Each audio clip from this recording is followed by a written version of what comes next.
नमस्कार, मैं हूं धर्मेंद्र। आप देख रहे हैं online news India. Madhya Pradesh में 28 सीटों पर विधानसभा के उपचुनाव होने हैं।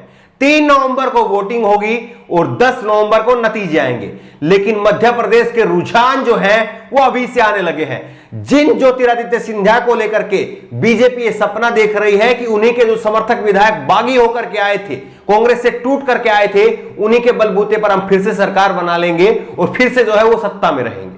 लेकिन किस तरह से जो है वो सिंधिया को ही मुंह की खानी पड़ रही है, किस तरह से सिंधिया को वोट मांगने के लिए क्या क्या कहना पड़ रहा है, आपको 3 वीडियो दिखाएंगे कि किस तरह से सिंधिया जो है वो मध्य प्रदेश में फंस गए हैं बुरी तरह से, और किस तरह से झकझोर दिया है मध्य प्रदेश की जनता ने, और किस तरह के हथकंडे जो है वो ज्योतिरादित्य सिंधिया अपना रहे हैं, ये आपको दिखाते हैं। पहली वीडियो आप देखिए, किस तरह से ज्योतिरादित्य सिंधिया कह रहे हैं, गांव के लोगों से कह रहे हैं कि पूरे गांव में जाकर के संदेश दे देना कि ये चुनाव जो है वो महाराजा का चुनाव है, महाराजा ज्योतिरादित्य सिंधिया का चुनाव है, गांव में जाकर के कह देना। ये बात कह रहे हैं सिंधिया साहब। पहली बात तो ये है कि ये देश जो है वो लोकतंत्र से चलता है, यहां पर जनतंत्र है, राजशाही नहीं है, पहली बात। दूसरी बात ये है कि अगर महाराजा का चुनाव है, महाराजा ज्योतिरादित्य सिंधिया का ये चुनाव है, सिंधिया अगर ये कह रहे हैं तो उनको क्यों याद नहीं है ये बात कि एक साल पहले इसी गुना की जनता ने जो है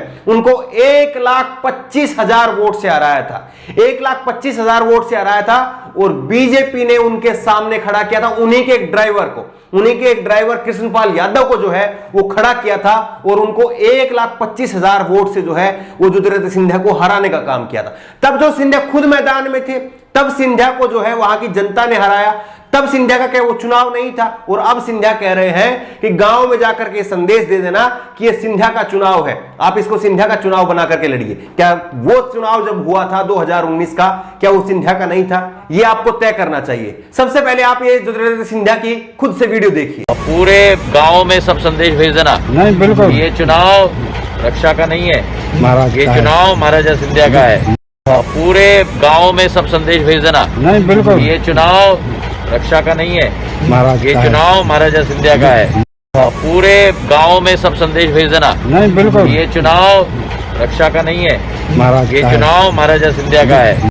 वोटों के लिए ज्योतिरादित्य सिंधिया जो है वो किस तरह से झोली फैला रहे हैं और लोगों के सामने क्या क्या बातें रख रहे हैं वो आपके सामने है। एक वीडियो क्लिप आपको और दिखाते हैं, किस तरह से ज्योतिरादित्य सिंधिया जो है वो मंच से भाषण दे रहे थे, और उन्हीं के बगल में खड़े होकर के एक नौजवान ने पूछ लिया। सिंधिया कह रहे थे कि वो इस इलाके की तलवार और ढाल दोनों बनने का काम करेंगे, लेकिन वहीं पर उनके बगल में खड़े एक नौजवान ने पूछ लिया कि जब अतिथि शिक्षकों का जब मामला था, जो वो मुद्दा था अतिथि अध्यापकों का, उस वक्त में ना आप तलवार बने ना ढाल बने।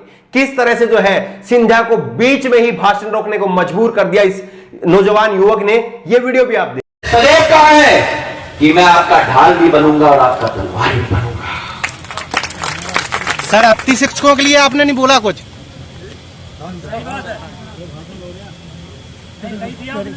अतिथि शिक्षकों के मामले पर ही सर आप कुछ नहीं बने, ना ढाल बने ना तलवार बने। सर आप बिल्कुल बिल्कुल सही है। अतिथि शिक्षकों के मामले सदैव कहा है कि मैं आपका ढाल भी बनूंगा और आपका तलवार भी बनूंगा। सर, अतिथि शिक्षकों के लिए आपने नहीं बोला कुछ?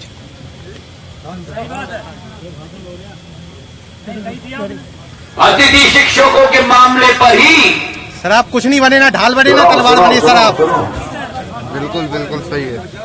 ये हालत है मध्य प्रदेश में। जनता जवाब मांग रही है, जनता पूछ रही है कि जो आप कह रहे हैं उसके पीछे की सच्चाई क्या है। और सिंधिया साहब को आप सुनिए, उनका एक पुराना भाषण आपको सुनाते हैं।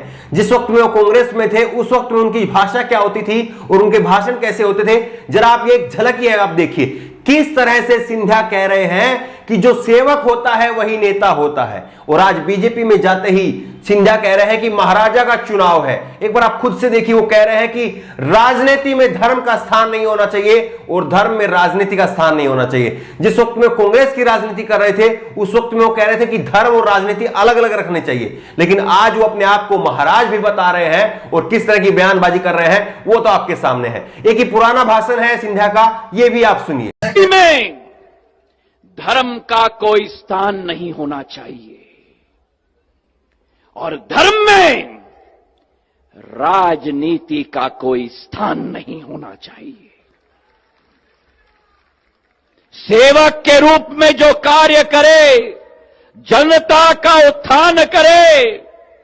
और यहां तो देखो, जो महाकुंभ आयोजित किया जाता है, शिवराज सिंह जी और नरेंद्र मोदी जी की राज में, उस भगवान के कुंभ को इन भाजपाइयों ने भ्रष्टाचार के कुंभ में परिवर्तित कर दिया।